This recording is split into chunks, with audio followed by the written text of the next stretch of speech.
Halo guys, kita lanjut spoilerin Shibuya lagi.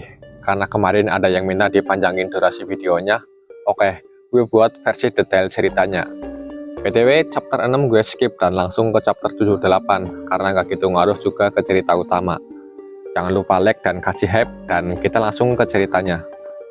Hampir setahun telah berlalu sejak hari itu. Kini, Satoshi berjalan di sisi Satsuki dengan langkah santai. Lengan kanannya yang dulu divonis mungkin tidak akan bisa bergerak lagi, kini sudah pulih meski belum sembuh total. Ia melirik ke lengan kanannya sambil teringat proses rehabilitasinya yang panjang dan menyakitkan. Satsuki yang melihatnya pun menoleh. Ada apa? Tidak, bukan apa-apa. Satsuki menyipitkan mata, tampak menggodanya. Curang ya, jelas-jelas wajahmu menyimpan sesuatu kan? Dalam setahun ini, penampilannya sudah berubah. Wajahnya terlihat lebih matang dan gerakannya lebih percaya diri. Satoshi menghela nafas pelan. Aku hanya teringat waktu dokter itu dibikin kewalahan gara-gara aku buru-buru keluar dari kursi roda. Memangnya itu salahnya di mana? Serius? Ucap Satoshi yang heran. Satsuki memiringkan kepala dengan polos, tidak paham kenapa itu menjadi masalah. Satoshi kembali ke ingatan itu. Hari ketika kondisinya sudah cukup stabil untuk meninggalkan kursi roda. Ia ingin berjalan bebas, tapi keempat heroin itu menolak keras, seakan ingin merawatnya selamanya. Bahkan, Shino sampai menatap tajam dokter Satoshi dan berkata dengan nada dingin. Dokter yang sampai salah menilai tidak ada gunanya. Sebutkan namamu. Dokter itu langsung tidak tahu harus ngomong apa. Satoshi pun bergumam. Sungguh, itu bukan kenangan yang ingin kuingat-ingat. Tapi begitulah, sejak hari ketika Satsuki dan yang lain membaca buku hariannya, semuanya berubah. Kekuatan yang seharusnya menghapus ingatan mereka sudah tidak bekerja lagi. Setelah dunia LOD benar-benar berakhir, hal-hal seperti itu tidak lagi berlaku. Karena itulah mereka masih ingat semuanya, termasuk isi buku harian yang tidak pernah Satoshi niatkan untuk ditampilkan ke siapapun. Memalukan sekali, gumam Satoshi yang mendongak sebentar sambil menutupi separuh wajahnya dengan tangan. Satsuki rupanya hafal kalimat terakhir di buku harian itu. Kesiapan untuk tak takut kehilangan nyawa adalah kunci menuju kemenangan. Ia mengucapkannya dengan wajah puas, menatap Satoshi dari samping. Telinga Satoshi langsung memanas. Hentikan, tolong. Kenapa? Aku justru sangat bahagia tahu. Tak banyak orang yang bisa bilang begitu. Aku benar-benar bisa merasakan betapa aku dicintai. Kumohon, jangan pernah ucapan itu di tempat umum. Mereka sedang berada di dalam mal yang cukup ramai. Ini semacam kencan.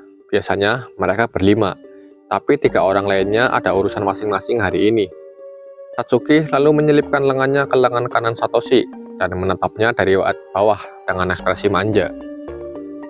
Kan sudah kubilang, hari ini cuma ada kita berdua, jadi lihat aku saja sekarang. Iya, maaf. Astaga, pacarku ini terlalu manis, gumam Satoshi. Satoshi sadar tatapan orang-orang di sekitar mulai tertuju pada mereka, terutama padanya, tatapan iri yang sudah lama ia kenal. Tapi hari ini jumlahnya lebih sedikit dari biasanya. Yah, ini masih mendingan. Satoshi terkekeh pelan. Biasanya ada Rain, Suna, dan Shino yang ikut. Kalau lengkap, tatapan iri dan kesal datang dari mana-mana. Di kampus pun, ia sudah jadi semacam topik tersendiri, selalu terlihat dikelilingi 4 gadis. Lalu soal Sano, sejak kejadian di lift itu, dia tidak pernah lagi mencoba mendekati mereka. Di kampus, sikapnya jauh lebih tenang. Mungkin dia memang menyesal. Yang lebih penting, keempat gadis itu kini hampir tidak punya alasan lagi untuk jatuh ke tempat gelap, pikir Satoshi. Itu salah loh, Satoshi-kun, kata Satsuki tiba-tiba, seakan bisa membaca pikirannya. Alasannya kami tidak jatuh ke kegelapan, ya karena kami bisa benar-benar merasakan cintamu. Bisa tolong jangan baca isi kepalaku begitu saja? Soalnya setiap malam pun kita selalu panas kan? Dengan cinta sebesar itu, wajar saja kalau kekhawatiran kami berkurang. Tolong, jangan bicarakan itu di tempat umum. Satsuki menutup pipinya dengan kedua tangan, berekspresi senang dengan apa yang baru saja diucapkannya. Ia jelas tidak berniat berhenti. Satoshi mengarut tengkuknya sambil bergumam dalam hati. Ya, intinya memang begitu. Malam hari, aku bersama mereka berempat, dan tenagaku semakin terkuras. Sudah berusaha cari cara menyiasatinya, tapi hasilnya bisa ditebak. Selain itu, berbagai masalah yang seharusnya diselesaikan Sano dalam dunia LOD, masalah Satsuki dengan agensinya, urusan keluarga ibu Rain, perusahaan Suna, konflik keluarga Shino, semua itu akhirnya Satoshi yang tangani. Bukan karena ingin dipuji, bagi Satoshi, kalau orang yang disayanginya sedang kesulitan, pembantu sudah jadi hal yang wajar. Lamunannya terpotong ketika tangannya tiba-tiba ditarik. Itu nanti saja, ayo kita nikmati kencannya. Waktu kita sampai malam tidak banyak loh. Oke. Pertama, window shopping. Kita keliling semua toko. Jangan bercanda, di sini ada sekitar 30 toko tahu. Berganti scan, Satsuki keluar dari ruang ganti untuk kesekian kalinya. Langsung berpose secara alami begitu berdiri di depan cermin besar. Bagaimana dengan yang ini? Terlihat musim semi banget, cerah dan lembut. Cocok sekali sama kamu, Satsuki. Begitu ya. Kalau yang ini, kesan keseluruhannya lembut juga, terutama rok panjangnya. Waktu bergoyang sedikit kelihatan bagus sekali. Satsuki tersenyum puas. Sudah hampir 2 jam mereka di sini. Satoshi-kun pandai sekali memuji, sampai aku lupa waktu. Menyenangkan sekali. Ya, itu hasil latihan keras. Bukan bercanda. Awal mereka pacaran, Satoshi benar-benar nol dalam urusan memuji penampilan. Satsuki, Suna, dan Shino tetap senang meski komentarnya asal-asalan. Tapi Rain berbeda. Suatu hari, Satoshi mengomentari baju Rain dengan kalimat yang sama seperti sebelumnya, dan Rain langsung menoleh dengan ekspresi tidak yakin. Jadi tidak cocok ya? Tadi juga komentarnya sama. Tidak perlu memaksakan diri kok. Seperti dugaanku, aku ini memang... Lalu, ia mulai meredup. Tiap kali begitu, Satoshi terpaksa memeluknya supaya tidak menangis. Di depan orang-orang pula. Kemampuan memuji yang Satoshi punya sekarang lahir murni dari insting bertahan hidup. Satsuki kemudian menunjuk toko berikutnya. Satoshi langsung kaku begitu melihat papan namanya. Toko Lingri. Tolong, yang itu saja jangan. Padahal gara-gara seseorang ukuran... Baik, aku mengerti. Jangan lanjutkan lagi. Kalau sudah begitu, baguslah. Dengan senyum manis yang menggoda, Satsuki setengah menyeret Satoshi masuk ke sana. Lalu setelah melewati sesi Lingri yang Satoshi anggap sebagai ujian hidup, mereka pindah ke game center. Satoshi-kun parah banget mainnya. Jangan salahkan aku. Main taiko tanpa tangan kanan yang berfungsi itu susah. Mereka bertanding taiko. Tangan kanan Satoshi memang belum pulih sepenuhnya, dan itu tangan dominannya. Jadi, ia terpaksa memukul dengan tangan kiri. Hasilnya hampir tidak pernah pas. Satoshi-kun sama sekali tidak punya sense ritme ya. Bukan begitu. Kalau tangan kananku normal, aku pasti lebih baik. Lagi pula, Satsuki juga hampir sama buruknya denganku. Meski hanya selisih tipis, yang menang tetap menang. Satsuki membusungkan dada dengan percaya diri. Kalau begitu, bagaimana kalau main medal game? Ucap Satoshi. Ditolak. Kenapa? Soalnya gara-gara Suna, medal game meninggalkan trauma buruk. Satoshi mengangguk pelan. Sejak masuk universitas, Suna menemukan ketertarikan baru. Judi, slot, pacuan kuda, balap perahu, semua dicoba. Kalau sekedar iseng dalam batas wajar, tidak ada yang keberatan. Masalahnya, nasibnya di meja judi selalu buruk, dan ia tidak pernah mau berhenti. Yah, intinya kecanduan nyelot cash. Aku ini cuma berinvestasi pada sesuatu yang punya peluang loh. Percayalah, beberapa hari lagi pasti berlipat ganda. Ucap Suna saat itu. Akhirnya, keuangan Suna mereka yang pegang. Suna protes keras, tapi kalau dibiarkan, bisa-bisa ia benar-benar jatuh ke lubang yang dalam. Kalau begitu, UFO Catcher. Oh, ide bagus. Mana yang mau dicoba? Aku ingin ada boneka di rumah. Yang itu. Yang ditunjuk Satsuki adalah teddy bear raksasa, tinggi sekitar 80 cm. Bukannya itu terlalu besar? Bisa dapat yang itu? Satsuki sudah mantap dengan pilihannya. Ia menyilangkan tangan di dada dan berkata dengan serius, "Ini bukan soal bisa atau tidak bisa, tapi kita harus mendapatkannya." Kenapa kedengarannya seperti kutipan bijak begitu? "Ayo, kita kerjasama. Aku tekan tombol kanan, Satoshi-kun yang kiri." Mereka bermain bergantian. Beberapa ronde kemudian, dengan bantuan servis dari pegawai toko yang iba, hasilnya tetap gagal. Satoshi menatap layar kosong sambil bergumam dalam hati. "Yah, sudahlah, lagi pula kalau bawa boneka sebesar itu keliling mal, pasti jadi tontonan." Kemudian di kafe yang sudah jadi incaran Satsuki sejak tadi, hidangan yang ditunggu-tunggu akhirnya tiba di meja. Ini dia, Deluxe Strawberry Parfait. Dari tadi, aku ingin sekali makan ini. Mata Satsuki langsung berbinar. Ia memotret parfaitnya dari berbagai sudut. "Satoshi-kun, fotoin aku ya." "Oke." "Peace." Satoshi memotret. Satsuki tersenyum lebar di depan parfait ukuran jumbo itu. "Itu tidak terlalu banyak, bisa habis sendirian." "Kau meremehkan aku, Satoshi-kun?" Satsuki menggeleng sambil menjentikan jari. Parfait itu, begitu seorang gadis memakannya, kalorinya otomatis berkurang separuh. Dari mana teori aneh itu keluar? Dan selain itu, Satsuki mengambil satu sendok parfait itu, lalu menyodorkannya ke arah Satoshi dengan senyum nakal. Kalau ditambah koefisien an, kebahagiaan dan kelezatannya berlipat ganda. Jadi ayo, an. Satoshi melirik sekeliling dengan canggung, lalu membuka mulut dan menerima suapan itu. Ketika mendongak, Satsuki sedang menatapnya dengan senyum tenang. Buktinya jelas kan? Memang begitu. Rasanya tetap sama, tapi ada rasa hangat bercampur malu yang tidak bisa dijelaskan. Satoshi menarik kembali ucapannya tadi soal teori ngawur dan itu di dalam hati. "Baiklah, sekarang giliranku. Ayo, suapi aku juga." Mereka pun bergantian saling menyuapi parfait itu sampai habis. Percakapan itu mengingatkan Satoshi pada tren terbaru di rumah.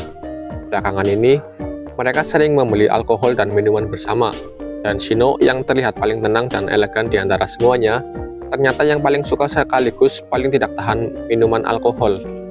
Setiap kali sudah minum beberapa teguk, Shino akan duduk bersandar, menggigit camilan dan mulai berbicara tidak karuan. Satoshi selalu tidak tahu harus merespon apa. Mereka pernah mencoba bersepakat untuk berhenti minum, tapi Shino ngambek sampai tidur sambil memeluk botol soju kosong. Akhirnya, mereka yang menyerah. Di kafe, Satsuki mengangkat tangan memanggil pelayan. Enak sekali. Pelayan san, tambah satu lagi ya." Hei." Tapi Satsuki tidak menggubris. Satoshi akhirnya menyerah dan bersandar di kursi. Selama dia bahagia, rasanya sudah cukup, gumamnya. Lalu di perjalanan pulang, kedua tangan Satsuki penuh kantong belanja. Satoshi berjalan di sisinya, merasa lelah tapi puas. "Maaf ya, gara-gara aku terlalu asyik, jadi tasku sampai hilang." Satoshi menoleh. "Ya, lain kali hati-hati saja ya." Satsuki menjulurkan lidah, sama sekali tanpa rasa bersalah. Satoshi pun berkata dalam hati, "Serius deh, aku sungguh ingin dia belajar berhati-hati. Di dalam tas itu ada dompet, ponsel, dan berbagai barang penting. Bagaimana bisa ia tetap santai saja?" Di antara keempatnya, Satsuki adalah yang paling normal dalam banyak hal, tapi ada satu kelemahan fatal. Ia sangat sering kehilangan barang. Kartu langganan kereta hilang itu sudah sangat rutin. Staf stasiun dan petugas barang hilang, kamu sudah hafal wajahnya. Bahkan, pak polisi di kantor terdekat pernah bercanda, "Datang mau ditangkap ya?" Lagi pula, soal tas itu tak perlu khawatir. Besok pasti sudah ada di kantor polisi kok, ucap Satsuki dengan ceria. Satoshi menatapnya. Ya, benar juga. Dan memang begitulah yang selalu terjadi. Tidak ada satupun barang Satsuki yang pernah benar-benar hilang selamanya. Karena entah bagaimana, barang Satsuki selalu dilaporkan entah ke polisi atau ke petugas jaga. Lalu dari kejauhan, apartemen mereka mulai terlihat. Lampu menyala di kamar paling ujung, kamar Satoshi. Meski ada 5 kamar di sana, entah kenapa, makan malam dan tidur selalu berakhir di kamarnya. Setelah setahun, Satoshi sampai sudah terbiasa dengan hal ini. Akhirnya pulang juga. Mereka masuk. Di dalam, 3 wajah sudah menunggu. Selamat datang kembali. Kamu lama sekali. Ya, maaf ya. Satsuki menaruh kantong belanjaannya dan duduk santai seolah tidak ada yang salah. Satoshi memandangi ruangan. Di meja sudah tersaji sushi, pizza, dan beberapa botol minuman yang jelas bukan minuman murah. Hari ini ada apa? Ulang tahun atau ada yang dirayakan? Ucap Satoshi. Seperti yang kuduga, kamu lupa ya? Satoshi mengernyit. Ulang tahunku sudah dirayakan, lalu apa lagi? Hari ini genap setahun sejak hari ketika kamu menyelamatkan kami, tahu? Oh, begitu ya? Ia melirik kalender. Memang benar, hari itu hari ketika ia bertindak selamat. Ia tidak pernah mengingat tentang tanggal pastinya, hanya perkiraan saja. Terjadi keheningan sebentar, lalu suasana kamar terasa hangat. Terima kasih ya sudah menyelamatkan kami waktu itu. Satsuki dan yang lain menatap Satoshi sambil tersenyum. Satoshi hendak membuka mulut, mungkin untuk bilang bahwa itu awalnya hanya balas dendam, bukan sesuatu yang mulia. Namun sebelum berkata, tiba-tiba pipinya dijimpit dari kedua sisi. Mugiu. Rain menarik pipinya dengan kedua tangan. Wajahnya cemberut. Ya, waktu untuk merendahkan diri sudah selesai. Itu kebiasaan burukmu, Satoshi. Iya, maafkan aku. Begitu Rain melepaskan tangannya, pipi Satoshi masih terasa nyeri. Ia mengusapnya pelan. Tidak peduli apapun yang kamu pikirkan, kenyataannya kamu sudah menyelamatkan kami. Benar sekali, Shino mengangguk. Tahun ini adalah tahun paling bahagia dalam hidupku. Satoshi diam sebentar. 1 tahun. Ia selalu khawatir kalau mereka tahu sisi buruknya, sisi yang tidak heroik. Mereka akan kecewa.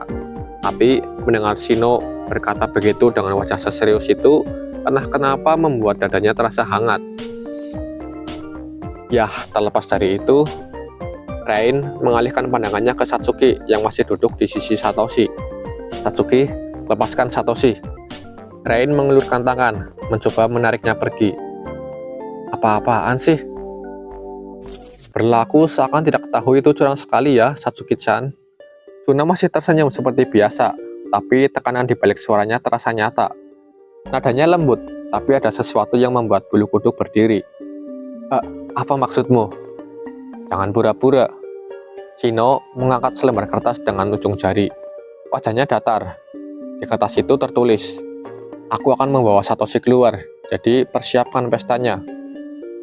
Keheningan terjadi. Satoshi menatap Satsuki, lalu Satsuki berkeringat deras. Matanya bergerak gelisah ke sana sini. Tapi begitu mata mereka bertemu, ia menyatukan kedua tangannya, menjulurkan lidah dan mengedip. Maaf ya. Hawa dingin dari 3 arah langsung mengisi ruangan. Kencan berdua itu dilarang kan? Shino menatapnya tajam. Itu sudah diputuskan dalam perjanjian 4 pihak. Rain dan Suna memperlihatkan ekspresi yang sama. Satsuki kini benar-benar terkepung, tidak punya jalan keluar. Satoshi menatap situasi itu sebentar, lalu membuka mulut. Shino, ya? Planetarium yang kita kunjungi 2 hari lalu menarik sekali ya. Benar, sangat. Shino langsung berhenti. 3 masang mata tajam beralih ke arahnya. Ia buru-buru mengalihkan pandangan, tapi sudah terlambat. Yah, standar ganda itu memang keahlian politisi. Aku setuju saja, kata Satsuki. Kini terlihat sedikit lebih lega. Itu seperti yang diharapkan dari orang kaya. Kata-katanya memang berbobot ya, ucap Suna. Bukan begitu. Itu hanya bagian dari pembelajaran. Maksudnya, padahal kamu berani-beraninya menegurku tadi dengan nada tinggi, ucap Satsuki yang menimpali lagi. Shino jelas panik. Satoshi kemudian mengalihkan pandangan ke Suna. Kamu juga kalah total waktu itu. Jahat sekali. Bukannya aku bilang itu investasi untuk masa depan. Suna. Jadi kamu juga? Coba pikirkan dulu dengan perasaan seperti apa kamu menegurku tadi. Suna mencoba tersenyum tenang, tapi sudutnya sedikit tegang. Matanya melirik ke samping karena poker face-nya sudah di ujung batas. Yang tersisa hanya Rain. Hah, kalian memang tidak bisa menaati peraturan ya. Rain bersuara dengan nada dingin, dan semua orang serentak memandang Satoshi, menunggu. Aku memang tidak pernah jalan berdua dengan Rain kan? Tuh, lihat sendiri. Rain menepuk dadanya dengan bangga. Ketiga orang lainnya menunduk sedikit dengan raut bersalah meski enggan. Tapi Satoshi melanjutkan.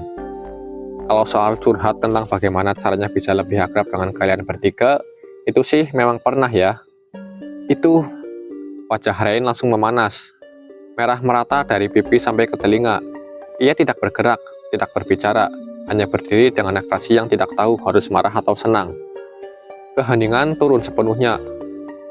Rain sampai berpikir begitu, aku jadi senang sekali, hahaha. Satoshi mencoba menutupi rasa canggung dengan tawa ringan, tapi justru membuat 8 mata berbalik menatapnya sekaligus. Dalam hati, dia bergumam. Aku sebenarnya tidak salah kan? Yang membuat perjanjian 4 pihak itu mereka sendiri. Yang melanggar juga mereka. Yang mengajakku keluar juga mereka. Tapi, kenapa yang harus ditetap seperti itu tetap aku? Oke, aku juga ikut bersalah. Baiklah. Di sudut matanya, ia melihat Satsuki diam-diam, menuding 3 orang lainnya sebagai sesama pelanggar aturan. Padahal, Satsuki sendiri masih punya satu dosa yang belum terungkap. Pergi berdua ke kolam renang malam. Tepat saat Satoshi melirik ke arahnya, mata mereka bertemu. Satsuki mengedipkan sebelah mata, memastikan tidak ada yang melihat. Ekspresinya jelas berkata, rahasia, kalau tidak ketahuan, itu bukan dosa. Satoshi membuang muka dan bergumam. Ya sudahlah, masing-masing dari mereka juga punya hal serupa yang tidak pernah diungkap ke yang lain. Kalau diungkit lebih jauh, hanya akan jadi pertengkaran sia-sia. Ya, mari kita anggap semuanya sama-sama salah. Untuk hari ini, biarkan saja dulu. Setuju, salah satu dari mereka bergumam. Dan itu sudah cukup. Ketegangan perlahan mencair. Ayo, kan hari ini kita merayakan sesuatu. Semua harus bersenang-senang. Dengan suara riang Satsuki sebagai pemicu, keempat gadis itu serentak meraih lengan Satoshi, saling tarik satu sama lain ke arah masing-masing. Tapi di tengah kekacauan kecil itu, aku benar-benar mencintai mereka. Kata-kata itu keluar begitu saja, setengah berbisik. Satsuki menoleh. Ada apa? Bukan apa-apa kok. Syukurlah, sepertinya ia tidak mendengarnya dengan jelas.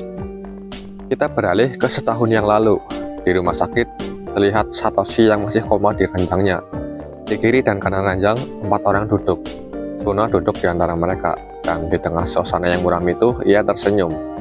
Senyum yang terlihat aneh lalu berkata, keluargaku selalu dipercaya, lalu uang perusahaan dicuri dan pelakunya kabur. Tidak ada yang menjawab. Itu juga pasti tertulis di buku hariannya. Dari situ, sang putri presiden direktur, yaitu aku, mulai jatuh.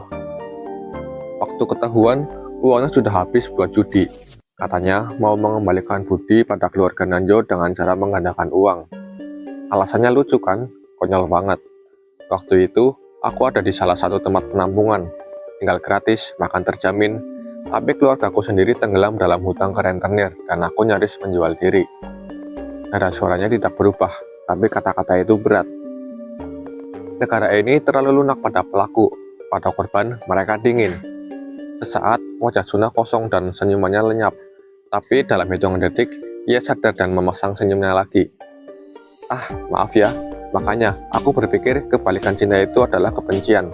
Kata-kata indah tanpa dendam itu omong kosong. Rain dan Shino memandang ke arahnya dalam diam. Suna menegakkan punggungnya sedikit, lalu menatap keduanya dengan ekspresi yang berubah, lebih serius dan tajam. Sekarang, ini terjadi lagi, kedua kalinya. Bedanya, kali ini si Samah itu tidak mendapat hukuman apa-apa. Sementara orang yang menyelamatkan kita semua kini hampir sekarat. Ia memeningkan kepala sedikit. Bagaimana menurut kalian tentang situasi ini? Tidak ada jawaban langsung. Yang terdengar hanya bunyi monitor pasien yang berdenyut pelan. Dalam hati, Satsuki berkata, "Dokter, maafkan. Satu kali pun aku tak mau berhubungan lagi. Sudah kublokir. Kalau ketemu pun akan kuabaikan. Lebih dari itu, aku membencinya." Ketika ia menggeleng pelan, Rain dan Shino menatapnya. Campuran bingung, kesal, dan heran tergambar di wajah keduanya. Suna melihat itu semua dan menghembuskan napas pendek. Sedikit mengecewakan ya, suaranya datar. Perasaan kalian terhadap Iriya Satoshi, atau lebih tepatnya Satoshi sama, ternyata hanya sejauh itu. Cuma aturan dan norma yang menahan kalian. Ia berdiri dari kursinya, melangkah mendekati ranjang. Ya, kalau begitu ya sudah. Sebelum ada yang sempat bereaksi, Suna sudah membungkuk ke arah Satoshi.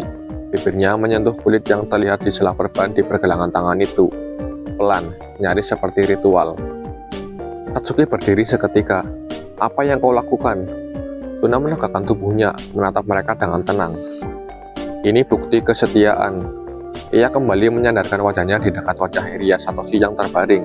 Ekspresinya berubah. Aku dulu berpikir tidak ada orang baik di dunia ini. Tapi hanya Satoshi sama yang menyelamatkan nyawa kami tanpa mengharapkan apa-apa balik. Cinta saja tidak cukup untuk itu. Bukankah dia orang yang layak diperjuangkan? Ia diam sejenak, lalu memutar kepalanya ke arah Rain dan Shino. Kalau ada dewa di dunia ini, bagiku Satoshi sama adalah itu. Jadi, sawah itu, meski sudah mati, tidak akan bisa aku maafkan. Dia tidak hanya menyakiti kami, dia mengkhianati Satoshi sama. Aku sebenarnya sangat mendukung gagasan harem. Satoshi sama bukan milikku seorang. Aku ingin semua orang yang pernah mengalami nasib seperti kita ikut merasakan kebahagiaan. Tapi, bukankah salah kalau kita enak-enakan hidup tenang, sementara orang yang mempertaruhkan nyawa untuk melindungi kita justru menanggung penderitaan? Mendengar ini, Rain menjawab duluan. Betul. Suaranya pelan, tapi tegas. Ia mengulurkan tangan, menyentuh tangan kanan Iriya Satoshi dengan hati-hati. Pipinya sedikit memerah dan matanya berkaca. Orang yang selalu melindungiku dari ibu yang menyebalkan adalah Satoshi sama. Jantungku masih berdetak juga karena jasanya. Tapi, semua jasa itu diambil orang lain. Tidak pernah satupun sampai ke hatiku. Shino menyusul. Ia berdiri dari kursinya, menatap lantai sebentar, lalu bicara. Aku juga bersumpah setia. Tidak seperti biasanya, Shino yang biasanya terlihat tenang, kini berbicara dengan nada yang lebih lambat, seperti sedang mengeluarkan sesuatu yang lama disimpan.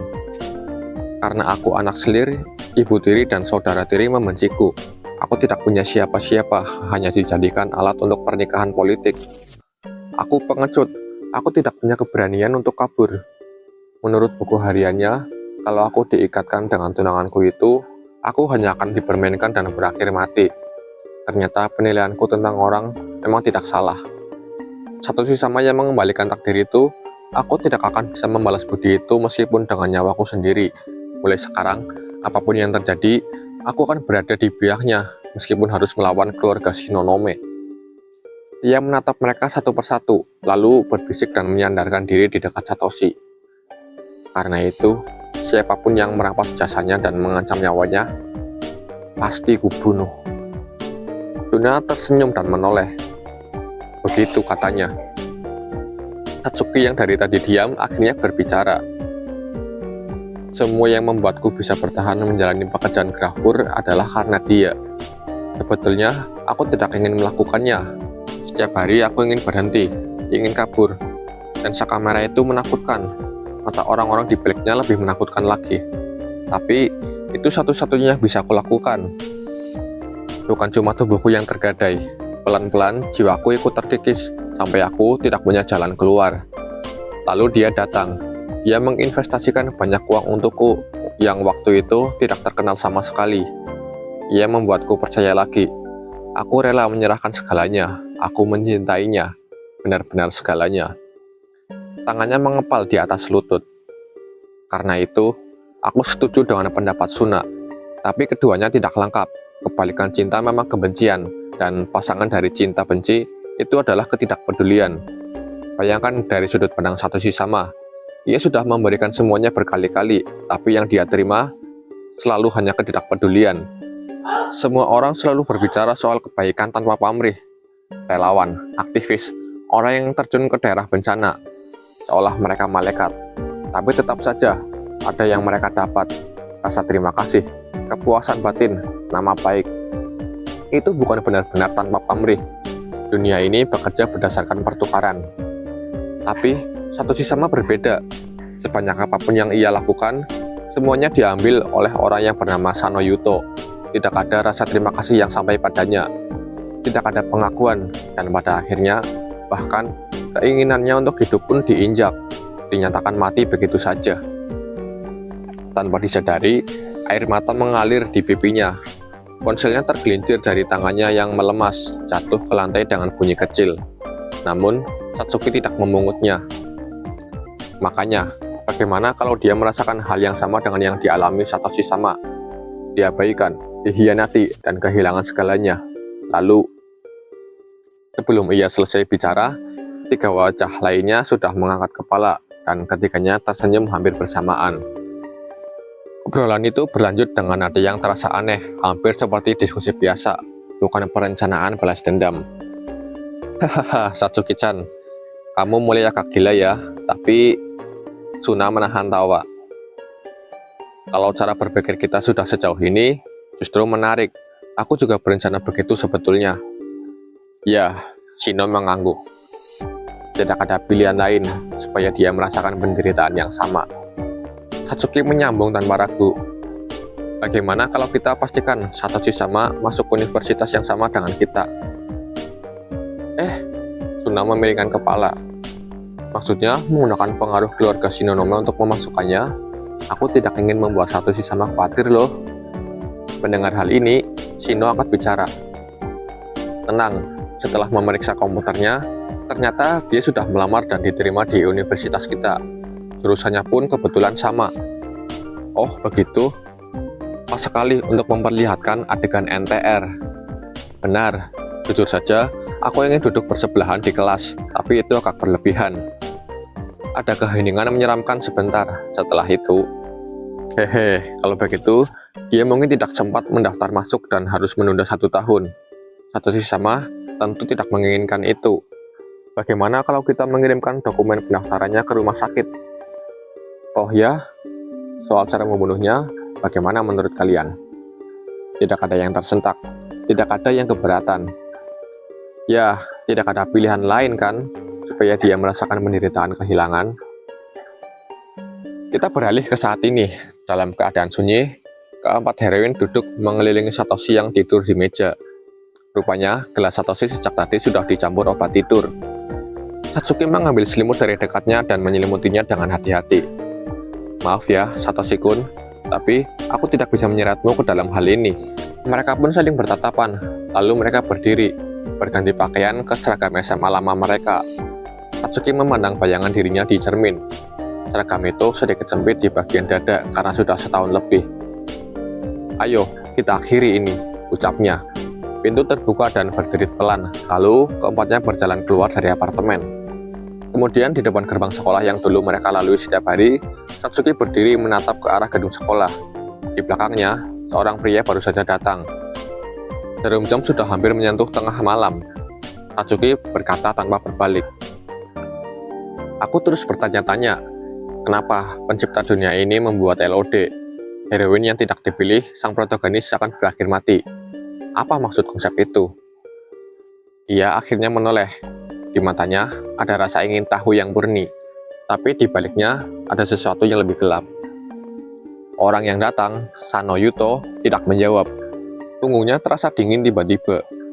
Satsuki menghela napas pendek dengan datar. Jadi kau memang benar-benar tidak tahu apa-apa ya? Ya sudahlah. Ia sedikit mengangkat bahu. Sudah setahun ya, bagaimana kabarmu? Ucap Sano menatapnya. Ia melihat Satsuki masih mengenakan seragam SMA, tapi tidak terlihat seperti siswa SMA sungguhan, lebih seperti seseorang yang sengaja memakainya untuk sesuatu. Sano lalu melanjutkan, kau baik-baik saja? Aku tidak tahu, aku tidak punya kebiasaan untuk peduli dengan perasaan seorang penguntit. Dan tas itu, ada apa dengannya? Itu milikku kan? Penguntit, pendengarannya buruk. Sano melempar tas yang ia bawa ke arah Satsuki. Bukankah kau sengaja memanggilku ke sini, Satsuki? Siang tadi, ia melihat Satsuki menjatuhkan tasnya saat bersama si brengsek itu. Ia memungutnya dan di layar ponsel di dalam tas ada satu pesan. menunggu di tempat itu jam 12 malam. Ia tidak butuh waktu lama untuk menebak tempat itu yang mana. Hei Satsuki, kalau kau benar-benar ingin memperbaiki hubungan denganku, seharusnya bersikap tulus kan? Satsuki menatapnya lama sebelum menjawab. Hah, pola pikirmu yang bahagia sendiri itu tidak pernah berubah ya. Setelah tahu kebenaran ini, kami tidak mungkin menyukaimu. Katakanlah mimpimu itu setelah kau mati, sampah. Sano terdiam. Kata-kata itu datang terlalu cepat dan terlalu langsung sampai dia tidak bisa langsung membalas. Lalu sebelum Sano sempat marah, ekspresi Satsuki kembali kosong. Aku datang ke sini untuk memastikan satu hal terakhir. Bagaimana 1 tahun ini bagimu? Tiba-tiba, dari sisi kiri jalan, langkah kaki terdengar. Rain muncul dari arah situ. Sano membutuhkan beberapa detik untuk memastikan bahwa itu memang Rain. Rain? Jangan panggil namaku begitu, menjijikan, ucap Rain dengan dingin. Ia menjatuhkan isi tas yang dibawanya ke tanah. Tas itu berisi peralatan penyadap, kamera kecil. Semuanya berderak saat menghantam beton. Tanpa berkata apa-apa, Rain mulai menginjak dan menghancurkan semuanya satu persatu. Sano tertegun kaget. Kau tahu? Tentu saja, jawab Satsuki. Kami sengaja membiarkannya sampai sekarang. Melihat kejadian ini dan ekspresi menyeramkan mereka berdua, tubuh Sano gemetar. Kalian menyukaiku kan? Tubuhku, hatiku, takdirku, semuanya milik kalian. Kalian dilahirkan untuk mencintaiku. Lalu, kenapa kalian membuangku dan mau bahagia dengan dia? Orang itu melakukan apa? Tidak ada jawaban. Kalau kalian tidak mau jadi milikku, mati saja. Mendengar itu, Satsuki menatapnya lama. Lalu, ia berkata, balas dendam kami adalah membuatmu merasakan penderitaan yang sama dengan pahlawan bernama Iria Satoshi. Hah? Kau sudah mengerti soal kebencian kan? Kalau begitu, Satsuki melangkah 1 langkah ke depan. Bagaimana rasanya melihat perempuan yang kau cintai dipeluk orang lain? Bagaimana rasanya mengetahui semuanya tapi tidak bisa berbuat apa-apa? Bagaimana rasanya ketika segalanya direnggut darimu? Pertanyaan itu datang bertubi-tubi. Sano tidak menjawab satupun. Yang ia rasakan hanyalah sesuatu yang kosong menggantikan semua kata yang hendak keluar. Sudah cukup, ucap Sano yang mundur setengah langkah. Lebih baik aku pulang. Pembicaranya belum selesai kan? Suara itu datang dari lorong kanan. Sebelum Sano sempat berbalik sepenuhnya, ada bunyi tumpul yang terasa lebih dulu, diikuti rasa panas yang menjalar di lengan kanannya. Suna berdiri di lorong itu, tersenyum seperti biasa, lalu berkata, bukankah Satsuki bilang, kita akan membuatmu merasakan apa yang Satoshi-kun alami? Sano menunduk. Lengan kanannya terluka. Bagaimana? Rasanya kalau tangan kananmu tidak bisa dipakai lagi. Sano pun panik dan berlari. Ia terus berlari menyusuri lorong. Saat ia menoleh sebentar, 3 gadis itu berjalan mengikutinya. Tapi entah kenapa, jaraknya terasa makin dekat, bukan makin jauh. Sano pun tidak berani menoleh lagi. Satsuki mengeluarkan ponselnya sambil berjalan, menatap Sano yang berlari di depan. Ayo, tolong dong, Santa Claus, bukankah sekarang waktu yang tepat? Sano berteriak ke udara, suaranya gemetar. Kakinya tersangkut sesuatu. Ia tidak melihat apapun, dan tubuhnya jatuh ke depan, hingga mukanya menghantam beton.